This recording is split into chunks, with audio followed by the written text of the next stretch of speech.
Good evening. I am Kobe Arn Toledo, a student of the Master of Science Teaching major in Mathematics of the Institute of Advanced Studies of Davao del Norte State College, and I'm presenting today the applications of differential equations in chemistry, especially in chemical reactions.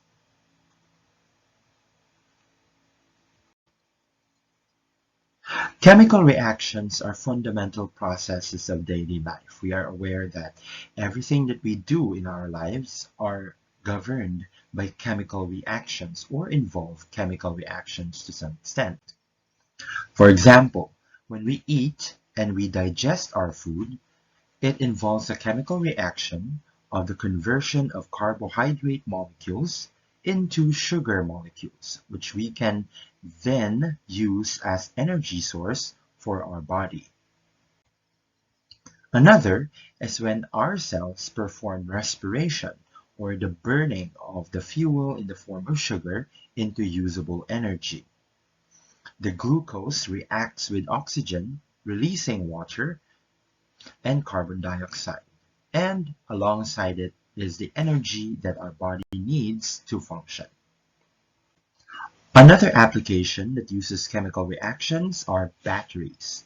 In batteries, there is a mechanism that makes use of an electrolyte solution containing anions and cations that interact with each other to generate electricity. All these chemical reactions involve rates of change. When a certain substance reacts with another, it involves a consumption of a certain amount of that solution or chemical, or the substances involved, and the production of other chemicals at a specific rate. We know in mathematics that rates of change can be described by a concept called derivatives. For example, if we have a representative chemical reaction involving chemical A containing A grams of the chemical A and B grams of chemical B, it results to another chemical C, containing X grams. So there are M parts of A mixed with N parts of B, creating C.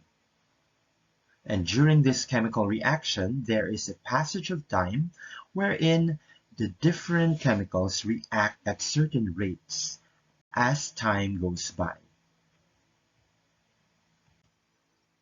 So after the chemical reaction, the question is how many grams of chemical A will be left after T minutes of reacting with chemical B. This can be represented by A, or the original grams of A, minus the proportion of the parts of M over the sum of the parts of A and B, represented by M plus N, multiplied by the final amount generated of chemical C, which is represented by the variable X. Another is how many grams of the other chemical B will be left after T minutes of chemical reaction. This can also be represented by the expression B, or the amount of grams of B, chemical B, at the start of the reaction, minus the product of the proportion of N parts of B all over the total of M plus N, multiplied by X, which is the total amount of chemical C generated after the reaction. Now, why do we consider the remaining amounts of chemicals A and B involved in the reaction in understanding the rates of change? This is because in chemistry, we have the concept called the law of mass action. It states that when no temperature change is involved, the rate at which the two substances react is proportional to the product of the amounts of A and B untransformed after time T has passed in the reaction. Therefore, the rate at which the chemical reaction proceeds depends on the remaining amounts of each chemical A and B involved in the reaction.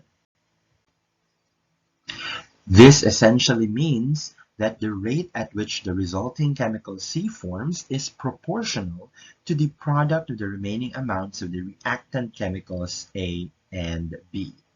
This means that the larger the amount of A and B remaining, the faster the chemical reaction proceeds, and the smaller the amounts of A and B remaining, the slower the chemical reaction proceeds.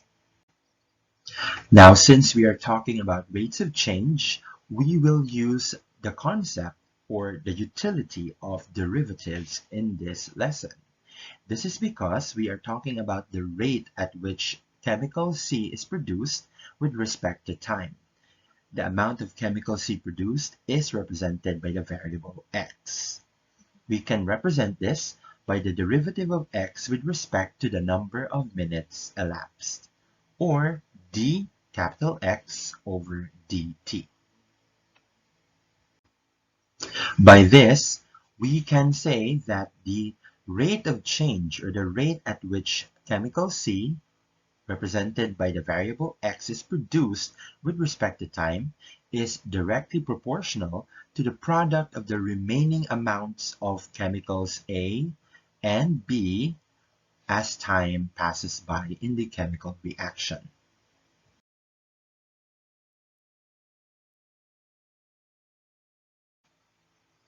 Using this established proportionality, we can factor out the ratios of the remaining chemicals or amounts of chemicals A and B with respect to the total remaining amount of chemicals from their respective remaining amounts. After factoring out these ratios, we can now introduce another variable, which is what we call the constant of proportionality. And the ratios of the remaining amounts of A and B are replaced by the variables alpha and beta. The final equation will now be the derivative of x with respect to t is equal to the product of the constant of proportionality times alpha minus x multiplied by beta minus x. Now, using this final equation, we will try to solve our first example. A compound C is formed when two chemicals A and B are combined. The resulting reaction between the two chemicals is such that for each gram of A, 4 grams of B is used. It is observed that 30 grams of the compound C is formed in 10 minutes. The first question is, we will determine the amount of C at time t if the rate of the reaction is proportional to the amounts of A and B remaining, and if initially there are 50 grams of A and 32 grams of B. Second, we will answer how much of the compound C is present at 15 minutes, and we will interpret the solution as time approaches infinity. First, we identify the important information as given in the problem. We are given that the proportion of A to B in order to form C is m:n, or that's equal to 1:4. The amount of C formed after t minutes is 30 grams in 10 minutes, and the initial amounts of chemicals A and B are 50 grams for A and 32 grams of B. We will determine the model equation of the amount of C formed after t minutes and the amount of compound C present after 15 minutes. And we will interpret the solution as t approaches infinity, or what will happen to the amounts of A, B, and C as time reaches infinity.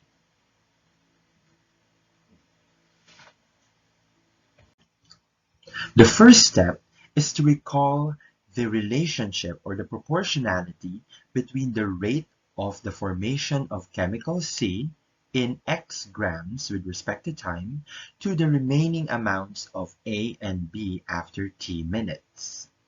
And that is given by this proportionality expression. From the given information, we know that M is equal to 1, N is equal to 4, M is 1 part of chemical A, N is 4 parts of chemical B. The starting amounts of chemical A is 50 grams, and the starting amount of chemical B is 32 grams.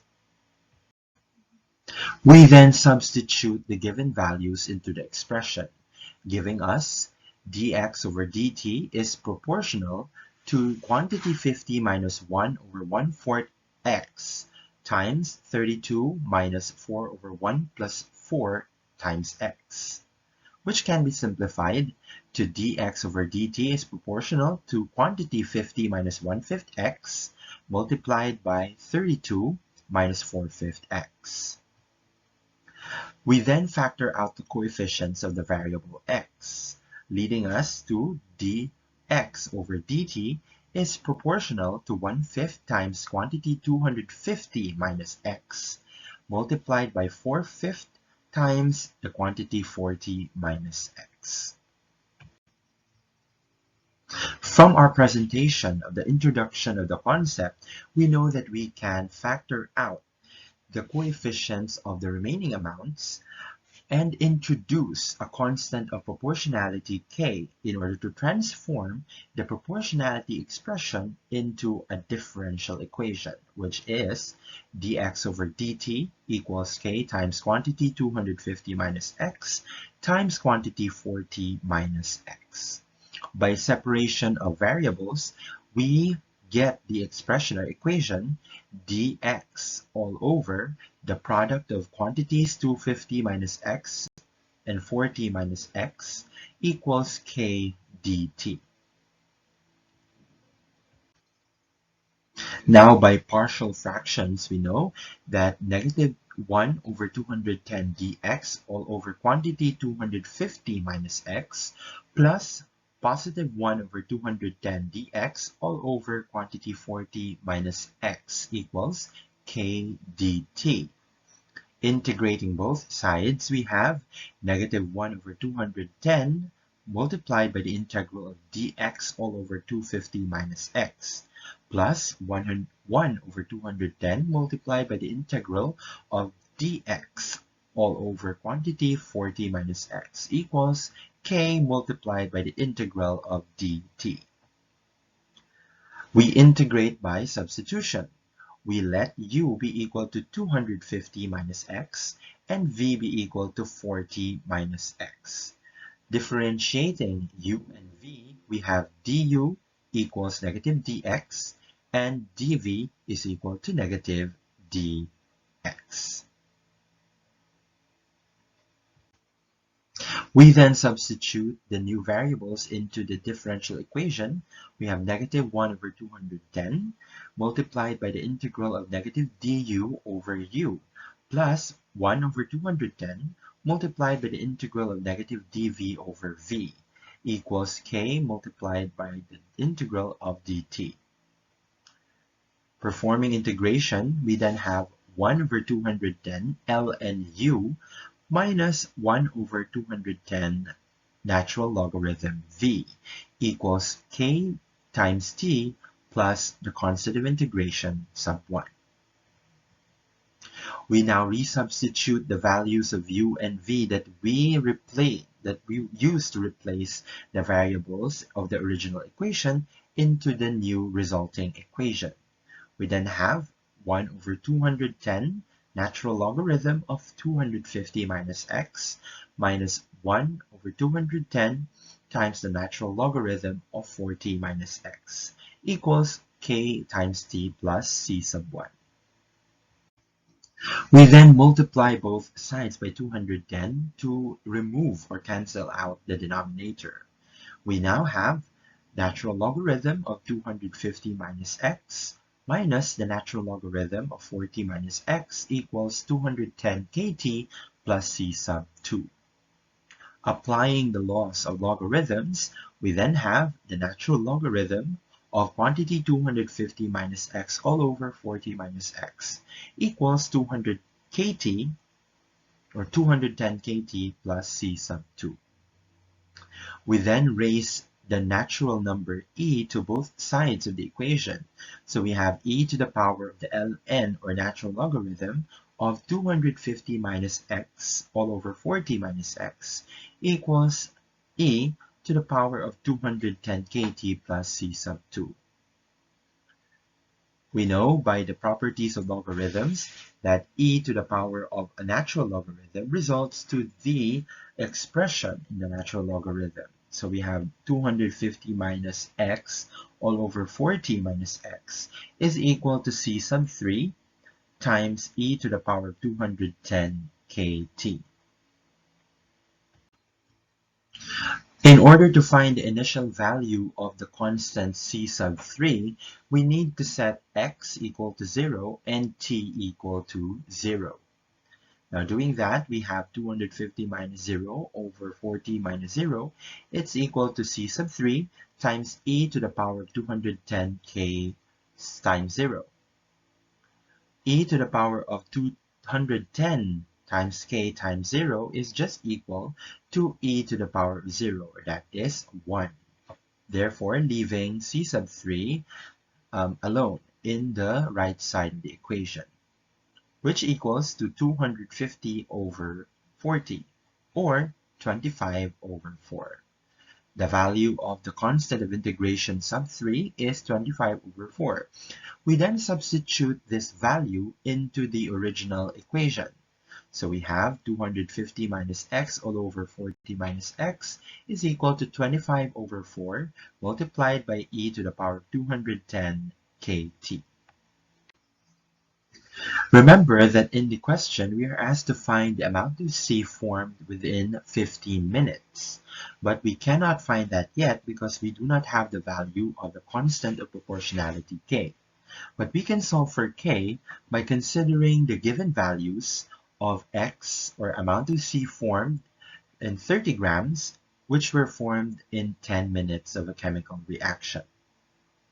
By doing that, we substitute x equals 30 and t equals 10 into the equation, resulting to 220 over 10 equals 25 over 4 times e to the power of 2100k.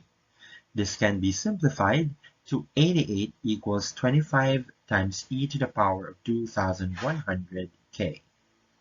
Or further simplifying, we have e to the power of 2100k equals 88 over 25. We then apply the laws of logarithms to simplify. We have ln, or natural logarithm, of 88 over 25 is equal to 2100k. Now with simplifying, we do not go down to the value of k, but instead we make it as 210k because it would be more manipulable in the equation. Since we will have to just substitute 210k directly into the equation. So we have 210k is equal to 1/10 times the natural logarithm of 88 over 25, which is roughly equal, or approximately equal, to 0.1258. We then solve for x as a function of t. Remember that x is the amount of C formed during the chemical reaction. Now remember, in the previous step we found that 210k is equal to 0.1258. So we substitute those values into the equation. Multiplying both sides by 4 over 25, we have 1000 minus 4x all over 1000 minus 25x is equal to e to the power of 0.1258t, which then becomes 1000 times e to the power of 0.1258t minus 25 times e to the power of 0.1258t times x equals 1000 minus 4x. We then solve for x as a function of t. We found this equation a while ago in the previous step, so we group together on one side those with a variable x and factor out x, divide both sides by 4 minus 25 times e to the power of 0.1258t, which yields the function of x of t equal to 1000 times 1 minus e to the power of 0.1258t all over 4 minus 25 times e to the power of 0.1258t.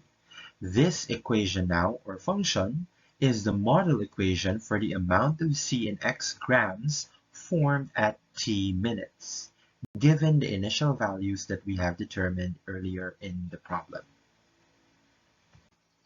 We can now use the model equation to find the value or the amount of chemical C formed in x grams when t is equal to 15 minutes. We have the model equation here, and we substitute 15 into the variable t, resulting to the amount of 34.78 grams. Therefore, at t equals 15 minutes, or 15 minutes after the beginning of the chemical reaction, there are 34.78 grams of chemical C formed. We have now found that the amount of chemical C formed after 15 minutes of the chemical reaction is 34.78. But another information that we have to find is the trend or the behavior of the function x when t approaches infinity, or in layman's terms, when the reaction is actually over. Now, as you can see in this table here, as t approaches infinity, in this case we only reach it for 100, the amount of chemical C formed peaks or limits at 39.999 grams, or basically 40 grams.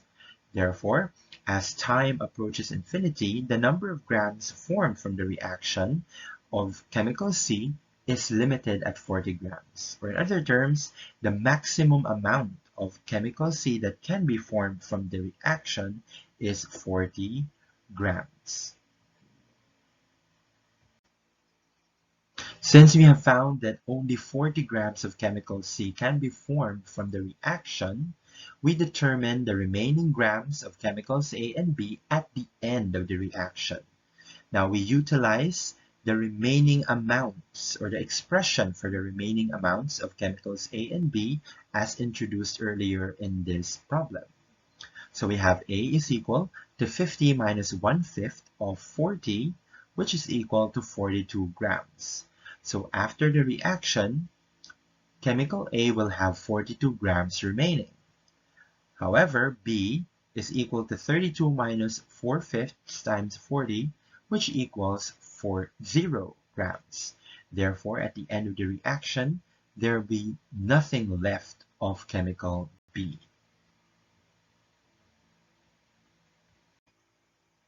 Now, we will tackle another example, the same nature as the first one. For this time, there are two chemicals A and B that combines to form a chemical C. The rate or velocity of the reaction is proportional to the product of the instantaneous amounts of A and B not converted to chemical C. Initially, there are 40 grams of A and 50 grams of B, and for each gram of B, 2 grams of A is used. It is observed that 10 grams of C is formed in 5 minutes. First question is how much is formed of chemical C in 20 minutes? Next is what is the limiting amount of C after a long time? And the last question is how much of chemicals A and B remains after a long time? For this example, the following information are given. The proportion of A to B in order to form C is given by the ratio m:n is equal to 2:1. The amount of C formed after t minutes is x equals 10 grams in 5 minutes. And there are 40 grams of chemical A and 50 grams of chemical B to begin with. We have to determine the amount of compound C present after 20 minutes, the limiting amount of C as t approaches infinity, and the amount of chemicals A and B that remain as t approaches infinity. The relationship of the formation of x grams of C and the remaining amounts of A and B is recalled as the following. This is what the proportionality. This is the proportionality that we have introduced in the introduction. From the given information, we can substitute m that's equal to 2, n is equal to 1, and the starting amounts of chemicals A and B, 40 grams and 50 grams respectively. We then substitute these values into the expression, and we can factor out the coefficients of x in order for us to be able to introduce the constant of proportionality k. So we have dx over dt is proportional to 2/3 times 60 minus x times 1/3 times 150 minus x. After factoring out the coefficients, we then introduce the constant of proportionality to transform the proportionality expression into a differential equation. We then have dx over dt is equal to k times the quantities 60 minus x and 150 minus x. By separation of variables, we have the differential equation dx all over 60 minus x times 150 minus x is equal to k dt. We then integrate both sides of the equation, especially the left side, by partial fractions. Now to do that, we also have to perform integration by substitution, since the denominator of the integrals are not simple variables x. They are composed of 60 minus x and 150 minus x. So we perform substitution as follows. Substituting u, v, negative du, and negative dv into the equation, we have 1 over 90 times the integral of negative du over u minus 1 over 90 times the integral of negative dv over v equals k times the integral of dt. This results to negative 1 over 90 natural logarithm u plus 1 over 90 natural logarithm v equals kt plus c sub 1. Since we performed integration by substitution earlier, we resubstitute the values of u and v into the resulting equation, giving us negative 1 over 90 natural logarithm of 60 minus x plus 1 over 90 times natural logarithm of 150 minus x, which is equal to kt plus c sub 1. We then multiply both sides of the equation by 90 to eliminate the denominator, giving us the natural logarithm of 60 minus x plus natural logarithm of 150 minus x equals 90 kt plus c sub 2. Applying the laws of logarithms, we end up with e to the power of ln 150 minus x over 60 minus x equals e to the power of 90 kt plus c sub 2. Further simplifying that, we have 150 minus x all over 60 minus x, which is equal to c sub 3 times e to the power of 90 kt. Now in the next step, we will have to find the value of 90k. To find the constant c sub 3 and give us the way to finding the other variables needed, we set x equal to 0 and t equals to 0 because this serves as the starting point of the chemical reaction. Substituting 0, we end up with c sub 3 is equal to 150 over 60 or 5 over 2. In decimal, that is 2.5. We then substitute c3 into the equation. We have 150 minus x all over 60 minus x equals 5 over 2 times e to the power of 90 kt. Now, in order for us to find the value of 90k or k from the equation, we need to substitute the values of x equals 10 grams and t equals 5 minutes. These values of the amount of C formed after 5 minutes helps us determine the constant of proportionality. So when we substitute, we find out that 28 over 25 is equal to e to the power of 450k. Applying the laws of logarithms to simplify the equation, we find that 90k is equal to 1/5 of the natural logarithm of 28 over 25, which is equal to 0.0227. After finding the value of the constant of proportionality, we then proceed to solving for x as a function of t. We then substitute 90k with 0.0227. This leads us to 300 times e to the power of 0.0227t minus 5 times e to the power of 0.0227tx equals 300 minus 2x. We then group together those terms that have the variable x into the left side. Factoring out x, we have x times 2 minus 5 e to the power of 0.227t equals 300 times the quantity of 1 minus e to the power of 0.0227t. Dividing both sides by the coefficient of x, we then have the function of x of t, which is equal to 300 times 1 minus e to the power of 0.0227t all over 2 minus 5 times e to the power of 0.227t. This now is the model equation for the amount of C in x grams formed at t minutes.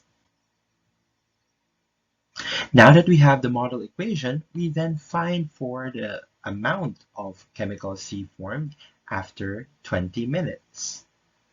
Using the model equation, we substitute 20 to the variable t, and we find that it is 29.35 grams. After 20 minutes of the chemical reaction, the amount of chemical C formed will be 29.35 grams. Now, after we have found the amount of chemical C formed after 20 minutes, we now find out what is the limiting amount of the entire chemical reaction, or what is the maximum amount of chemical C that can be formed from the reaction. Now, as we approach a larger and larger number or amount of time, or t, we find that the amount of C formed also approaches a certain amount, which is 60 grams. Therefore, when t approaches infinity, or the chemical reaction goes on for a very long time, the number of grams of C formed from the reaction is apparently limited at 60 grams. So we have found out that the maximum amount of C that can be formed from the reaction is 60 grams. So now we determine the remaining grams of chemicals A and B after the end of the reaction. We have found that chemical A, the chemical A will have 0 grams remaining, and chemical B will have 30 grams remaining. So only chemical A will be completely exhausted after the chemical reaction. At the end of the reaction, producing 60 grams of chemical C, we found that there will be 0 grams left of chemical A and 30 grams left of chemical B. Now we tackle our third example. This is our final example. We begin with the same values in example 2, but we must find the amount of time needed for chemical C to be half formed. Now, in the previous example, we know that the maximum amount that can be formed from the initial values or initial amounts of chemicals A and B is 60 grams. That is the limiting amount. Therefore, we find the amount of time needed for chemical C to become 30 grams, since that is half of 60 grams, the maximum. Okay, as mentioned earlier, we have to find the amount of time needed to form 30 grams of chemical C from the initial amounts of 40 grams of chemical A and 50 grams of chemical B. We go back to the model equation appropriate to the given values and proportion of chemicals A and B that we found earlier. We substitute x equals 30 grams into the model equation.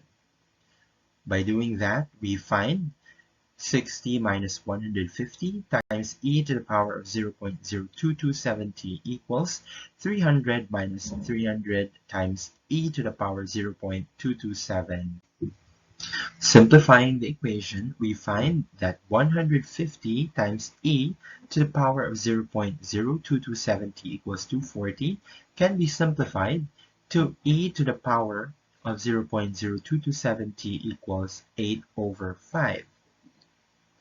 Placing all of this in natural logarithms, we have the natural logarithm of e to the power of 0.02270 equals the natural logarithm of 8 over 5. Simplifying both sides, we find that t, or the amount of time, is equal to natural logarithm of 8 over 5 all over 0.0227, which is approximately 20.71 minutes. Therefore, it will take 20.71 minutes for 30 grams, or half of the maximum amount of chemical C, to be formed from the reaction.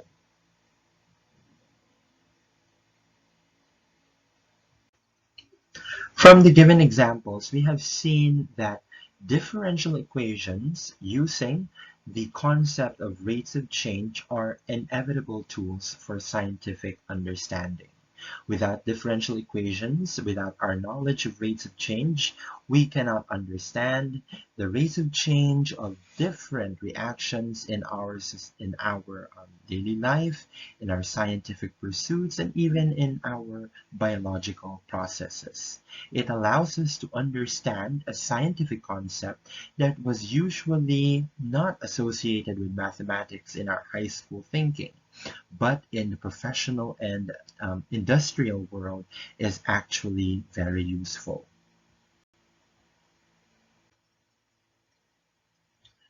As the end to this presentation, I leave you with the message from Galileo Galilei, a renowned scientist and inventor, saying that mathematics is the language with which God has created the universe.